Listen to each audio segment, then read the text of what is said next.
This is a series of replays in the Wars of the Ancients tournament between the Armenian king and Panda warrior. The matchup is Polybian Rome versus Carthage. It's a mirror matchup, so the players will both play as Rome and as Carthage. Polybian Rome means that they only have access to units from the Polybian era. So you will have access to your Socii units, your Italian ally units. You will have Hastati, Principe, Leves, Velites, Equites, Auxiliary Elephants, Auxiliary Numidian Infantry. So the builds are for Armenian King, 3 Libyan Infantry, 3 Mercenary Samnites, 3 Mercenary Scutari. So for once Rome is outmatched in the sword department. 1 African War Elephant, 4 Carthaginian Cavalry, 1 Libyan Hoplite, and no skirmishers. For Rome, we have 3 Auxiliary Numidian Cavalry, 1 Auxiliary African Elephant, 3 Equites, 2 Leves, a mix of Socii, Extraordinari, Hastati, Principe, a total of 1, 2, 3, 4, 5, 6, 7, 8, 9, 10. A total of 10 swords, but the Carthaginian swords are overall of better quality.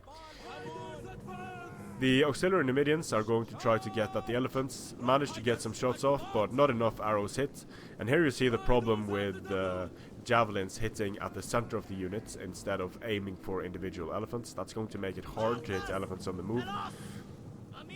So he still has flaming shots on. Now he changed it, so he's going to do some damage to the mercenary Samnites and to the Libyan Hoplite. So it would probably have been a good idea to turn off fire at will at this point, because these javelins are wasted. They need to be conserved for the elephants. Firing at Scutari is a pretty good idea, because firing into their unshielded side here is going to cause a lot of casualties to them, and that is going to of course make it easier for the Roman swords to defeat the Carthaginian swords. And these Scutari are very good units in melee, but they don't have very good armor, they don't have the best shields, and being able to take them down like this is going to be very important for when the main engagement starts. But he needs to keep his Numidians away from the Carthaginian cavalry, because the Carthaginian cavalry is going to take down the Numidians in melee very quickly. And if Rome loses its Carthaginian cavalry, Rome doesn't have a very reliable way to deal with the elephants. So the Carthaginian cavalry manages to get in, cause some casualties, very important. The Equites of Rome got a nice charge on the Libyan Hoplites, a nice follow-up by the Socii Extraordinari. Equites going into depleted Carthaginian cavalry, but they are 2 against 1, so the Carthaginian cavalry should do well here. Mercenary Scutari charging into the rear of Socii Extraordinari. The Mercenary Scutari are in turn going to get rear charged, but they are going to get rear charged by Mercenary Scutari. And now the Carthaginian cavalry is very close to the Numidians. Panda really needs to protect his Numidians here and keep them away from the engagement. Armenian is using his Carthaginian cavalry very well to screen against the auxiliary Numidians. Even manages to charge the auxiliary Numidian cavalry, and this is massive. If Panda warrior loses his Numidians, this could be a GG. Equites going down to elephants and Libyan Hoplites. The mercenary Scutari went down, but the elephants are mostly free now to do as they please, because Panda is not moving his auxiliary Numidian cavalry. Moved them just a bit too slow, and that's pretty massive. Now the Socii Extraordinari are going to get rear charged by elephants, and they're going to start wavering at almost full unit strength. Now they are dead. The Leves of Rome are going to push up and try to do damage. Meanwhile, the elephants of Panda are charging the swords, but they were ready, so they had javelins on fire at will, which enabled them to do damage to the elephants. The elephants still knocked down a lot of the Carthaginian swords, but since the elephants are running amok, Panda does not have control over them. They're going to run the wrong direction, and they're going to get hammered by javelins, so pretty massive. Armenian also managed to get his Carthaginian cavalry into a unit of Leves. And here we have African War Elephants as well coming in and destroying the last auxiliary Numidian cavalry that was free to do damage to them. So Armenian still has all his elephants. The Roman elephants went down without doing much. The auxiliary Numidian cavalry is held down in melee by Carthaginian cavalry, so this is not looking good for Rome here. They have lost their 2 most important units. Getting charged here as well by Carthaginian cavalry. It's going to take down some more equites. And the Roman elephants are still alive, but they're getting blubbed by several units now. And that's going to... more javelins is going to do more damage to them. So they're not getting a huge amount of kills here, getting stopped, and now they're running amok again. While the Carthaginian elephants are fine, they haven't taken any casualties yet. They might start taking casualties when we have these Principe moving in and throwing javelins at them. So let's have a look. There we are. But the elephants did not run amok. I think it was because the formation they were in. So Rome has lost all of its skirmishers. Another javelin volley coming in, killing elephants but not making them run amok. So it looks like Armenian is a bit lucky with his elephants here. Usually they will run amok to precursor javelins.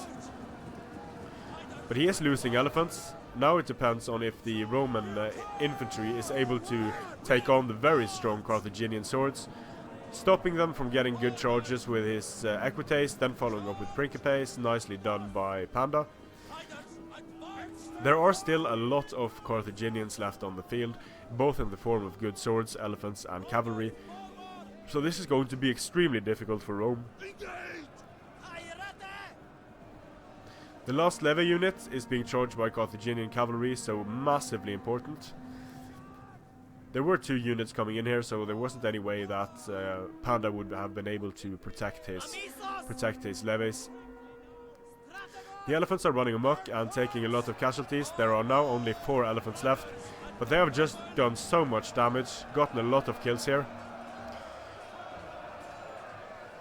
And they are going to take a lot of damage when moving through infantry units like this, when they are not moving fast, and that is the disadvantage from having them run amok. They are not really being effective when they are running amok and getting blubbed.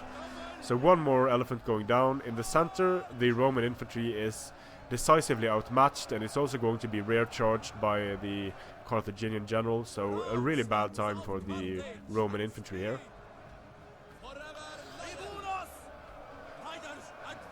The elephants of Carthage still alive, still getting kills, but they should start dropping pretty soon. He's pulling out his Principe to stop from being rear charged. Elephants going down, but Armenian is going to rear charge this unit of Principe, and this is bad for the Principe. They are winning, but this is going to give them the penalty from being charged in the rear and do a lot of damage to them.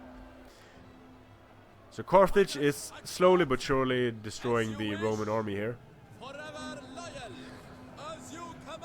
When there are 2 elephants left on the field, if one player is able to use his elephants to greater effect, it's going to be pretty devastating. And I think Armenian king sort of, in a way he got lucky, but there was some skill as well in just standing still and letting his infantry get charged when having fire at will on, and especially in using his Carthaginian cavalry to take care of the Numidians and the levies. That was massively important. If the Carthaginian cavalry were alive, if the auxiliary Numidian cavalry was alive, they would have been able to make the elephants of Carthage run amok very quickly and destroy them as well. But Panda mismicroed his Numidian cavalry, and it started going downhill for Rome from there on. So nice to see Carthage getting a victory against Polybian Rome. Polybian Rome is not as strong as when you can bring the legionary units plus the Hastati. So it's nice to see Rome bring some elephants and some units that you rarely see. 3 Numidians was a risky choice, but if they had been able to take care of the elephants, they would have been worth it. Still, Armenian was able to protect his elephants very well and use the cavalry to take care of the Numidian cavalry. Now I'm just going to fast forward because this is the last blob where the Roman infantry is outmatched. Panda is wisely going to use his Principe to stop rear charges from happening, to enable his Principe to do some more damage in melee here. So Rome is actually going to win some of these melee engagements, but the cavalry left on Carthage's side is going to swing the battle in favor of Carthage in each one of these engagements because of the rear charges. So that's going to be pretty devastating. The Principe unit here is outmatched up against 3 units. Rear charges coming in at will from Carthage, and that's going to seal the deal for the Roman infantry very effectively. So in this case, the Armenian king was able to counter the elephants of Rome more effectively than Rome was able to counter the elephants of Carthage, and that was pretty decisive, especially when Carthage had the advantage in swords that they had, in quality, not in numbers. Now the Principes are getting surrounded, and this is a GG. So the first game goes to Carthage and the Armenian king. Let's just have a look at the kills here. So the Principe do very well. The Socii Extraordinari don't do as well, but they were in a disadvantageous situation. The elephants of Carthage did well, but the main reason why this battle went the way it did was because of the Carthaginian cavalry getting into the Numidians, and the Carthaginian cavalry being able to destroy the levies to remain alive and then go for rear charges on the Roman infantry. So a very good battle by both players here. Then we have the second match where the Armenian king is commanding Rome and Panda warrior is commanding Carthage. So we're seeing very different builds this time. No elephants.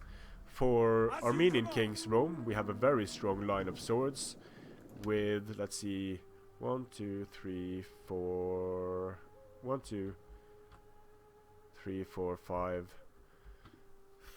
hastati or 6 hastati. Central line of 6 Principe.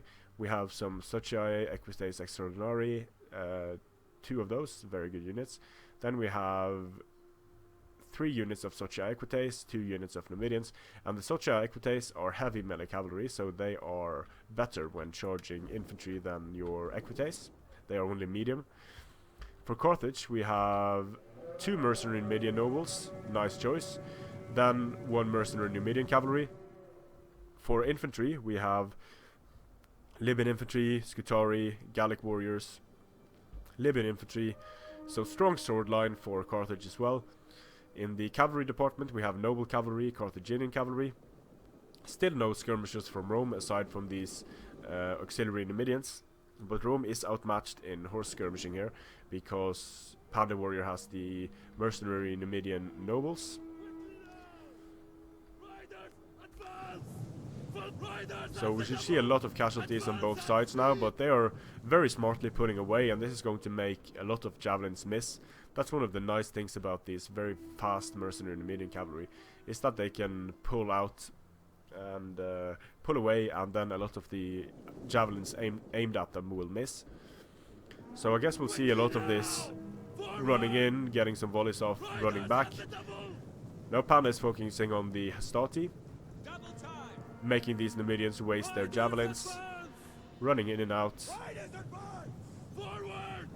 getting some kills on the Numidian cavalry, and Panda hasn't lost any of his units yet, so this is very good micro on the part of Panda, doing damage while taking no damage in return.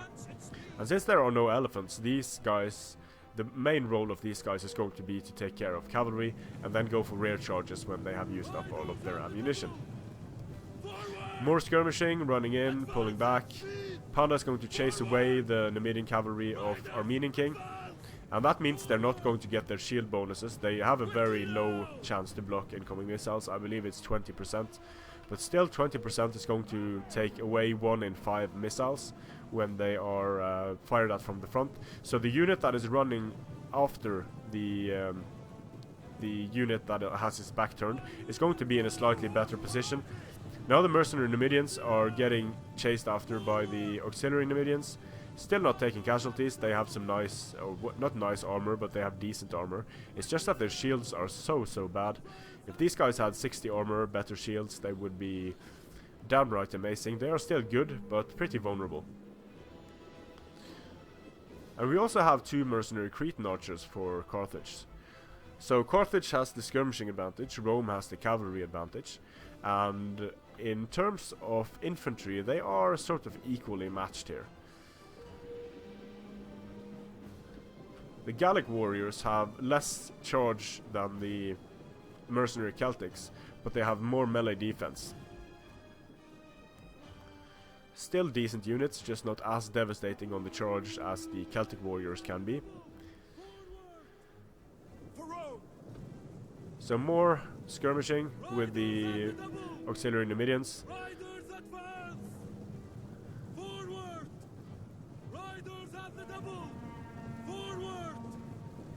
running away and getting hit a bit, but not much. Still hasn't lost a single Numidian noble. And these guys can't have a lot of ammunition left now because they have been skirmishing for quite some time. They have been missing with a lot of their projectiles. So both players want to do extended skirmishing with the horse skirmishers, so which is nice. Javelins incoming on the auxiliary Numidians. The auxiliary Numidians are going down quickly to 41 missile damage. And now the Numidian nobles are losing men as well. But the Numidians need to be careful because of the Cretans, so Armenian king is wisely pulling his Numidian cavalry away, because the Cretans are going to absolutely massacre Numidian cavalry. So far the skirmishing has gone decisively in the favor of Carthage and Panda warrior, getting a lot more kills on his units than the Armenian king has gotten on his units. He's pulling away. He wants to use his skirmishing advantage for as long as possible, chasing after the Numidian cavalry, and this is going to take down a lot of Numidians for both sides actually. So now Panda is losing some of his mercenaries, chasing after the Numidians with his Socia Equites, and if the Socia Equites aren't careful, they're going to get taken down very quickly by the Numidians. Managed to push through with the Numidian nobles. We have the first engagement going, mercenary Gallic warriors going up against the Stati. These Scutari are being charged by Socia Equites. That's going to be a bad time for the mercenary Scutari. And now the Socia Equites are potentially free to go for the mercenary Cretan archers, but they are too slow in pulling out, so they're going to get countercharged. The mercenary Numidian nobles charged into the Hastati, but they were countercharged by Socia Equites, so the Numidian nobles are going to go down. And the Socia Equites are also going down. We have engagements happening all across the line. Panda using his noble cavalry general to stop the Principe. Very nicely done. The Socia Equites are going down without managing to get a whole lot of kills.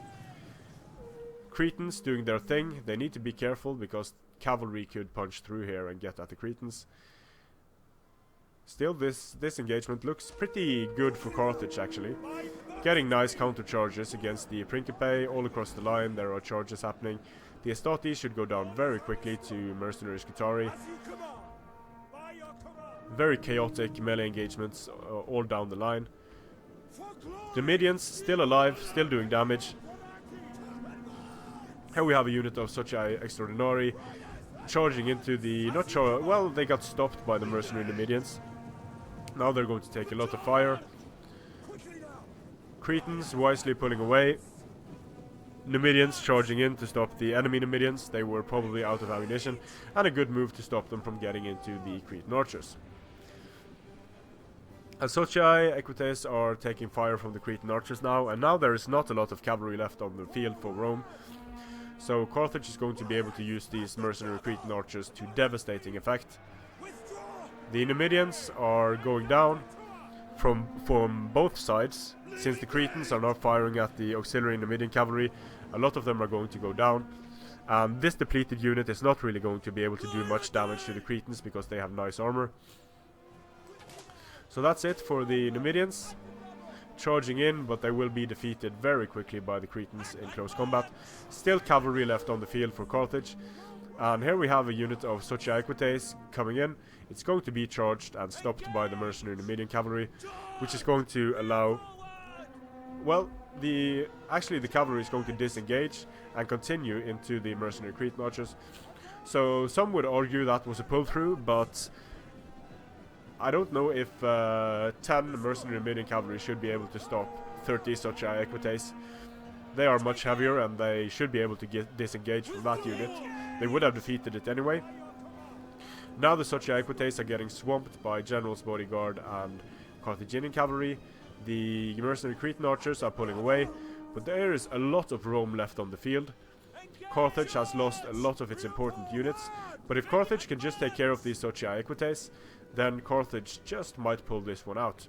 because they have 2 mercenary Cretan archers left. They're pouring a lot of fire into the Socia Equites.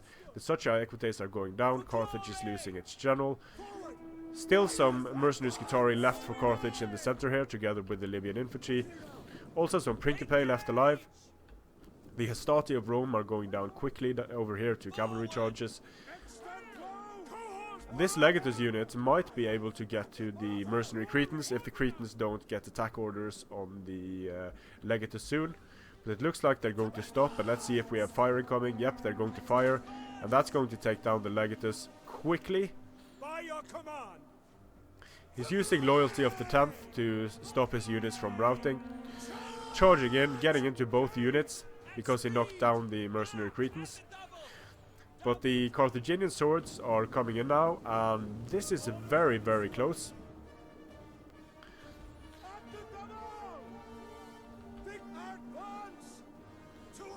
Still a lot of Rome left on the field, but I think Carthage actually has the better swords left now. Yeah, they do.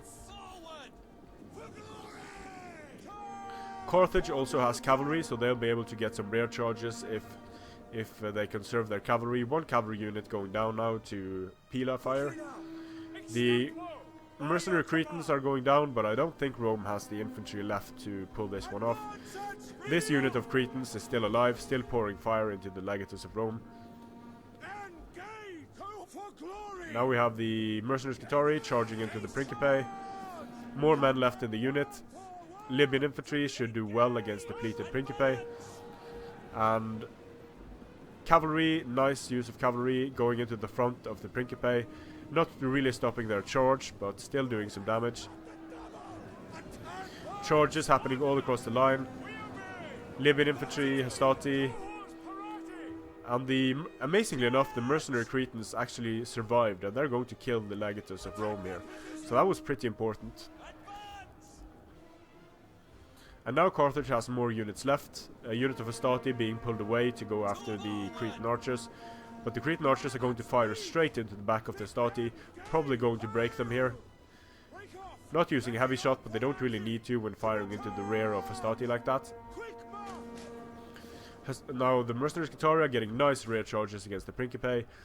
Destroying the Principe over here, counter-charging the Principe. And now the Roman army is defeated. So we will go to the tiebreaker, because this battle went to Carthage and Panda warriors. So Carthage has won in both instances. In one instance by just having more swords and good use of skirmishers, while in the second instance Carthage won because of very effective elephant use. Now the tiebreaker is Epirus versus Epirus, and I just have to preface this battle by saying there was a lot of controversy about something happening in the late game. So when that happens, I will go through it and explain why things happened the way they did and why I chose to rule the way I did. Now, here we have Panda's Epirus, and here we have Armenian King's Epirus. Armenian King has 4 militia hoplites. He has a center of 3 mercenary Samnites, 1 slinger, 2 slingers, 3 slingers, 2 Rhodians, mercenary Indian war elephants, 3 Thessalians, Hellenic royal cavalry general. Then he has 2 Tarentines on the flanks. For Panda warrior, we have 3 mercenary Italian swords. We have mercenary Cretans, archers, and Rhodians. We have 6 pikes, mercenary Italian spears, 2 of those I believe. Then we have 2 Aspis companions and Royal Peltas general. So Panda is going to go into box formation here, and that is fine as long as he tries to engage the enemy. So if he stood still here in his box, that would be against the rules. But if he's going to engage at some point here, then it's fine. So as long as he keeps moving and tries to engage the units of Armenian King, then this box is completely legal. Armenian King is wisely just moving his guys up in order to not run and waste his stamina, because he is in no rush to move up and engage Panda warrior here. He doesn't engage, and that means that Panda has to start moving, and he does. He's going to start moving his pikes forward. So if Panda just stood here for the entire game, that would be camping and boxing, noob boxing. But he is actually moving forward to get closer to Armenian king and get in range with his skirmishers. So that is actually fine. And there's also this small hill here that he could use to his advantage with some cover for skirmishers, but he's not going to do that. He's going to move up slowly, and of course you have to move slowly when you have a pike box in order to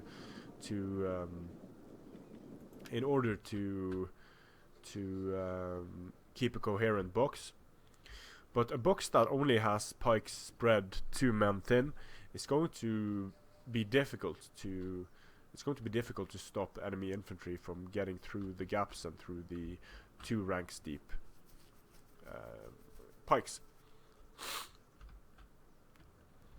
But a pretty nice looking box here. Some infantry support on both sides, able to go in and plug gaps if any should appear, and the Aspis companions are of course going to be able to do devastating charges against enemy units that try to make it through the pikes. Light skirmishing going on, Tarentines against crappy skirmishers, not really doing any damage just yet. Armenian being aggressive with his Tarentines, running in and running away, taking some fire now, but not a huge amount.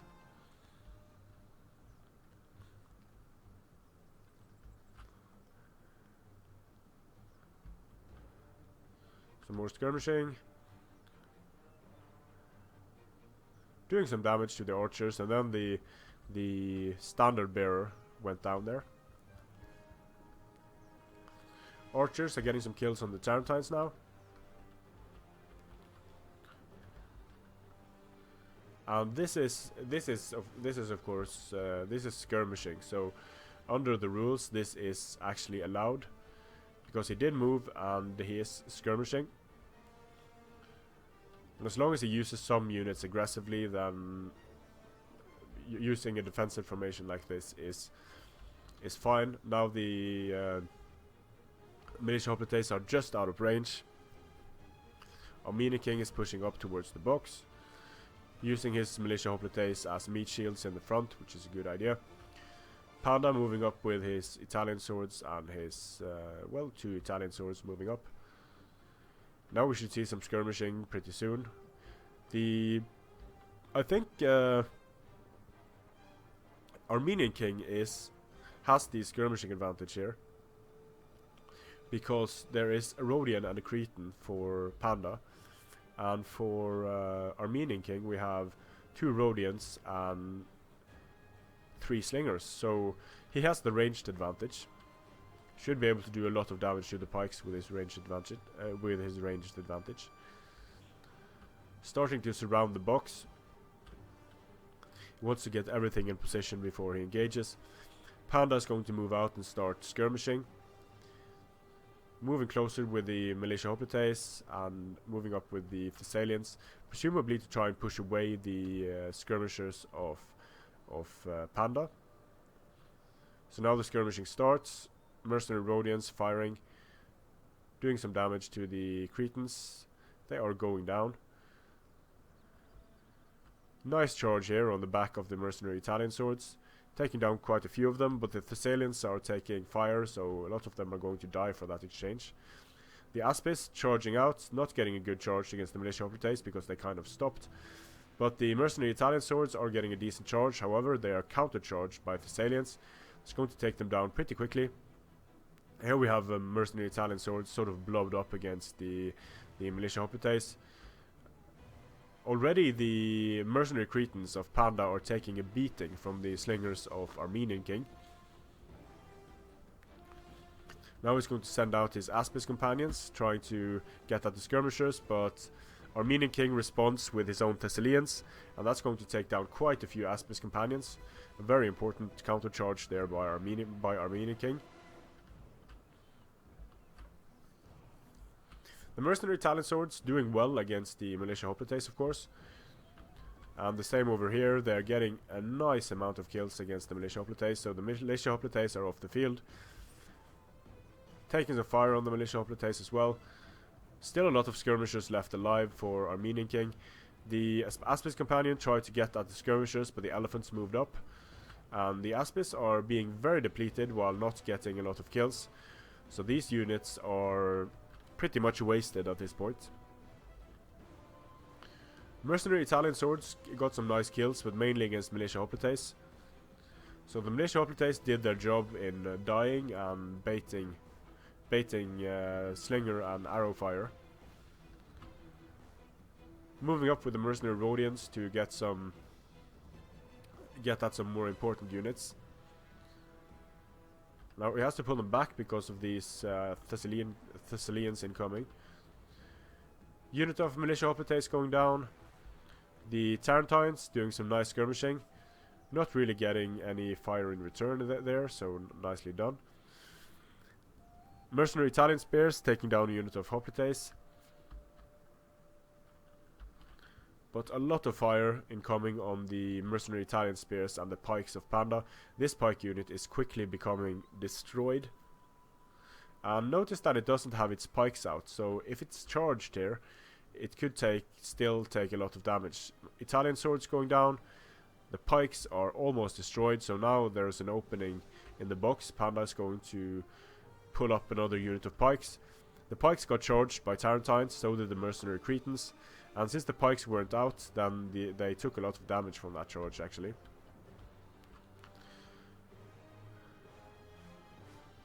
There's some nice kills on the Tarentines here. And the slingers of Armenian king are doing a lot of damage to these pikes. Panda still has a lot of his skirmishers left alive. But they are not firing at the... Well, now they are firing at the skirmishers of Armenian king. Pushing up with his mercenary Samnites. But these front pikes have taken quite a lot of fire.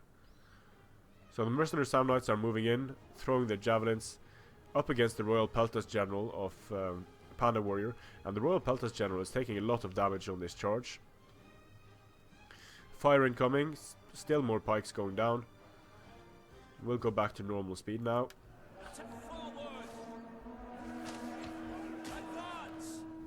Now here we have slingers, Rhodians left alive for Armenian king. He's pulling them out of the range of these mercenary Cretans and the mercenary Rhodians. Nice cavalry charge there by the Thessalians into the mercenary Italian swords. That could destroy the Italian swords, and he's also able to get into the mercenary Cretans now. That was pretty important because now Armenian king is going to be able to fire at the Cretans on a post. The Hellenic Royal Cavalry charging in against the mercenary Italian swords, but he's going to lose a lot of Hellenic Royal Cavalry just because of the pikes there. Another charge on the mercenary Italian swords, taking them down. The general of Panda is going down to being attacked by the Samnites. And now the Royal Peltas General broke. That is going to be pretty important. The front of Panda is not looking good. Mercenary Italians going down. And mercenary Cretans very depleted at this point. Armenian king is pulling back his mercenary Samnites. And now Panda he doesn't have a lot of pike units left. He has, let's see, 1, 2, 3, 4 units that are somewhat depleted. And 1 unit that is basically off the field.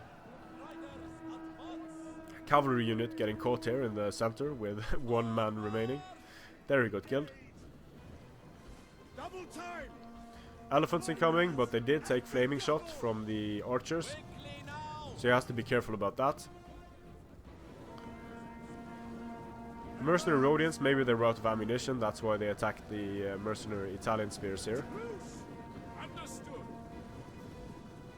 Slingers or Tarentines are charging mercenary Italian swords. Taking flaming shot, still on flaming shot, presumably to deal with the elephants. So too bad that was flaming shot, because they probably would have been able to kill a lot of Tarentines if heavy shot wasn't used. And now the controversy starts, because now we have attack orders given by Armenian king on the pike unit. And this mercenary Samnite is having attack orders on the pikes behind here. So what that means is that the mercenary Samnites are going to be able to pull out, to push through the pikes more easily by having attack orders here. So instead of fighting the pikes head on, they're actually trying to get through, but now he did stop those attack orders, so that's fine. Pikes fighting, but they are very, very depleted. Both of these pike units are pretty much depleted.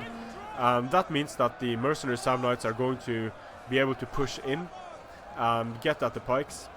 Now when this unit of pikes routes, since the Samnites had attack orders, they are going to follow this unit. You can see it here.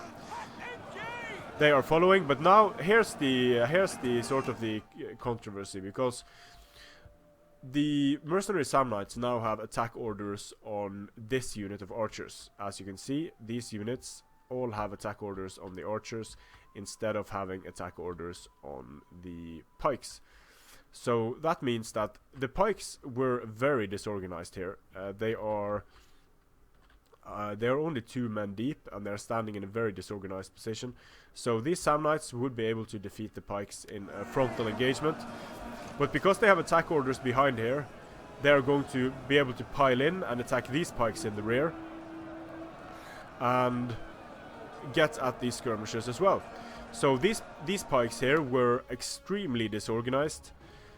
Some of the Samnites would have been able to make it through here anyway, but the controversy was that Panda Warrior thought this warranted a rematch. I watched this replay again and again and again to see if I was going to give him the rematch or not, because the move that Armenian King did at 140 is an exploit. It is an exploit when charging, when giving attack orders to the unit behind the unit in front to push against the pikes more easily. But I still think there is no way that this pike unit, as disorganized as it was, would have been able to reform or would have been able to charge in. Would have been able to stop the Samnites from getting through. Because there were just too many Samnites, the pikes were too disorganized, they were spread too thinly. And now Panda Warrior is going to try to reorient his pikes here, but that's of course going to make them take a lot more casualties. Armenian King is going to be able to charge straight in when the pikes are routing and attack the pikes in the rear, and that, with the fair effect from the elephants and the general of Panda being dead, is going to enable him to destroy the pikes. So the slingers still have some ammunition left. The elephants are just running away for the fair effect. And I'm not sure that the decision to not award the replay was a perfect decision. It was, like I said, it was controversial because it can be argued whether those pikes would have been able to stop the Samnites. I decided to rule against that and not award Panda Warrior the rematch, because although the use of giving attack orders to units behind the unit you're trying to get through is discouraged, at the point it happened, the battle was decisively in the Armenian King's favor, and the Samnites would still have been able to defeat the pikes frontally, and I don't think Panda Warrior could have been able to win this either way. But it needs to be said that one of the reasons why I also chose to rule this way was because Armenian King asked if pull through was allowed, and I said disengaging is allowed, charging through is allowed. So by charging through I mean, of course, knocking down enemy units on the charge and then continuing through. But what is not allowed is giving attack orders on units that are standing behind one unit in order to get through that unit. So if this happened against an organized pike line that wasn't only 2 ranks deep, or even if it was 2 ranks deep, and it happened in an organized situation, let's say at the start of the battle, or when the pikes were formed up and braced and everything was good in that regard, then this would have been a pretty clear rematch because of the way Armenian King used his Samnites in the end of the battle there. But in this case, and I'm sure there will be disagreement about this, in this case I did not call for a rematch to be played because of the reasons otherwise stated. So it was unfortunate that Armenian King did what he did at the end of the battle there, because it was otherwise a pretty good battle. and I'm still not. It's not like I was 100% sure that I wasn't going to give the replay here. It was more like a 60-40 type of thing. And what swung it in the Armenian king's favor was that he had so many units left. Panda basically only had the pikes, and I don't think that Panda would have been able to reorient his pikes to stop what Armenian king had left.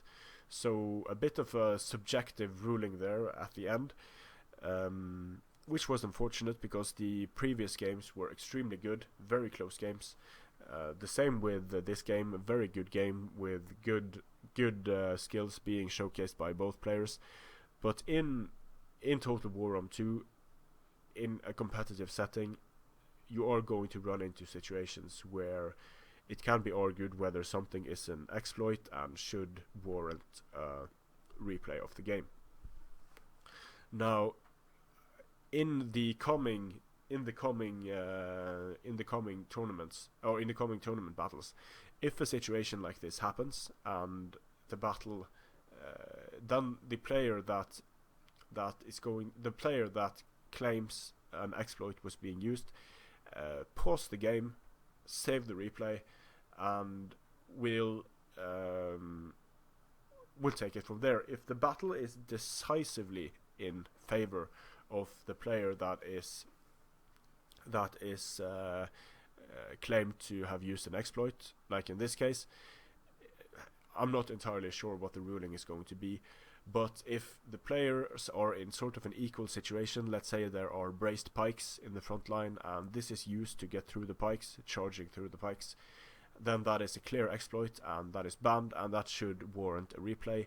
If it's done twice in a row, then the victory will go to the player it's used against. So you have, if it happens once, rematch. If it happens twice, it's an automatic victory to the opposing player. So very unfortunate end. But if you look at the units that were left here for Armenian king, there were a few depleted units of cavalry, the Samnites, the elephants, and 2 units of slingers. But for Panda, there were only the pikes units remaining on the field. So although I'm not entirely confident in that ruling and not 100% sure that it was correct, it is going to be the ruling, and this is what sucks about hosting tournaments, because either way one of the players would get shafted by this decision. Armenian king played well. He was able to break the box fairly effectively, but those moves at the end, although I don't think they were decisive, I think they were unfortunate, and I think giving attack orders against units behind the unit you're trying to get through should be discouraged and should be illegal, basically. But at this point in the battle, it probably wouldn't have mattered much. So that's where it stands. Thanks for watching, and I'll see you again on the battlefield. And if you have other opinions about this, please let me know in the comments. Thanks for watching.